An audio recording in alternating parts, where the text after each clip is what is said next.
All right, guys, one Chevy out. We've got the 383 stroker in the 94. Got her buttoned up, backed her out. Got to do a little fine tuning on it, but it's running and it's driving. Still got to put exhaust on it. Still got to deal with some fuel system issues, but it's done for the most part. It's moving under its own power. Now just to fine tune and stuff.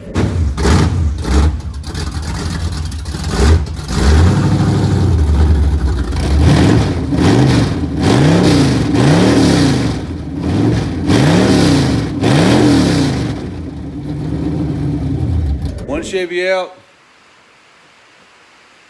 another Chevy came in. Let's take a look at what we got right here. 2004 Chevy Z71.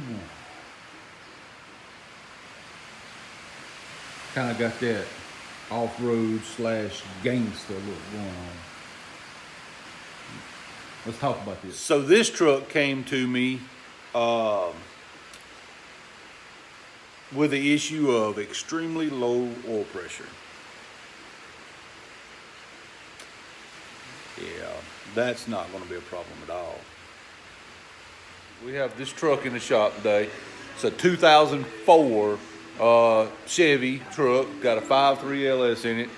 I know. A lot of you guys know I'm not a Chevrolet guy, but I'll give all of them an equal opportunity. We already know there's the issue with this motor and it's got to come out. But before it comes out, I want to know if the issues go deep. Now, draining the oil, there is metal in the oil. Bearing material is in the oil. I know it's bearings because there's slivers of bearing in the oil. So we already know this motor's got to come out. At the very least, we're going to have to put a crank kit in it. Very least. But you all know the score. But I'm going to go ahead and check a few other things. I have suspicions. So one of the first things I'm going to do is run a compression check on this engine. We already know there's some codes. We already know codes are some misfiring codes. And I want to see if this goes any deeper than just bad bearings. First thing I'm doing, I pull the spark plug to start the compression check. Let's look at this plug. Well, at least it's consistent. The third spark plug, and they all look the same. At least it's consistent. So as we're running these compression checks, well, I thought it would happen, and here it is. Our first one that's significantly lower than the rest. Just so there's no confusion on what this is, that's oil on these plugs. All these plugs are covered in a lot of heavy. So we've ran our compression check, and this is what we end up with. And I'm gonna go in 1, 2, 3 numerical order instead of trying to tell you banks and all that. So cylinder number 1, 90 pounds of compression on the compression check, compression check. We had 90 pounds. Cylinder 2, 120 pounds. Cylinder 3, 100 pounds. Cylinder 4, 125. Cylinder 5, 105. Cylinder 6, 110. Cylinder 7, 95. Cylinder 8, 115. So, needless to say,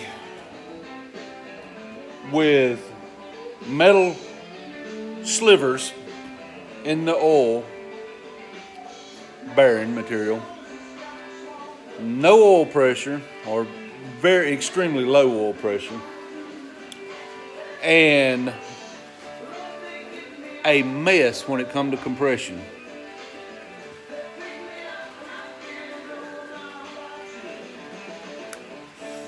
Yeah, that is not stuff I like telling people, but I don't think at this point there's any reason to check anything else, because we know that it's going to need bearings. We know that the compression is terrible on this motor. So no matter what, now the entire motor has to come out, the entire motor has to be tore down, and it has to go for a complete rebuild. Doesn't matter if there's anything else wrong with it at this point. I am going to poke around just a little bit just to get an idea of if there is anything else, but I'm not going to put a lot of time into any further diagnosis because at this point this motor is completely trashed.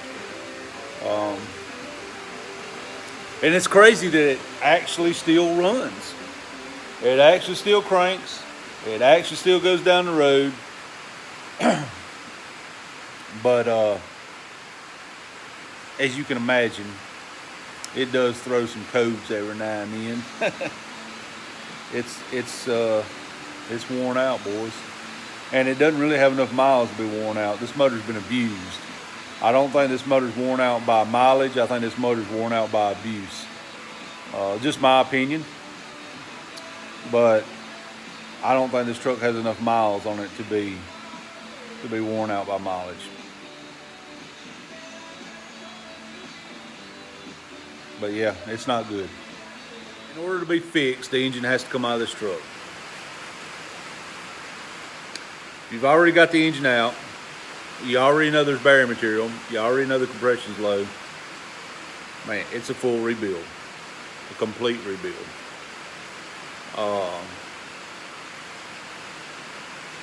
It's not making any noise, so I don't think, and I'm going to preface that with think, I don't think any of the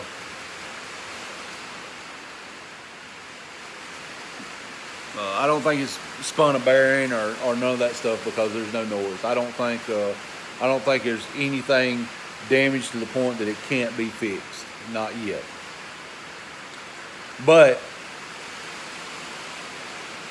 with bearing material and all that, it's gonna need a crank, or at the very least turn. New bearings, rod and main. Compression's low, so I'm thinking it's probably going to have to be bored and honed, which means new pistons and new rings. So yeah, it's going to, and what I think, it needs a full engine rebuild. That leaves you with several choices if you're the customer in this case. Full engine rebuild, which is going to add up. Now the parts are not expensive. The machine shop work is what's going to cost the money. Parts, I mean, honestly, you can probably buy a rebuild kit now for an LS for $500-600. I mean, I haven't priced them lately, but I'm gonna guess $500-600 for a rebuild kit. I mean, it would be easy to say there's going to be $500-600 in machine shop work plus the $500 or $600 in parts. So now you're up to $1,200 or $1,500. Ballpark, roughly. We all know the world's changing every day, so I don't know, but just spitballing numbers. Well, you can find a used LS for half that runs good. I don't know.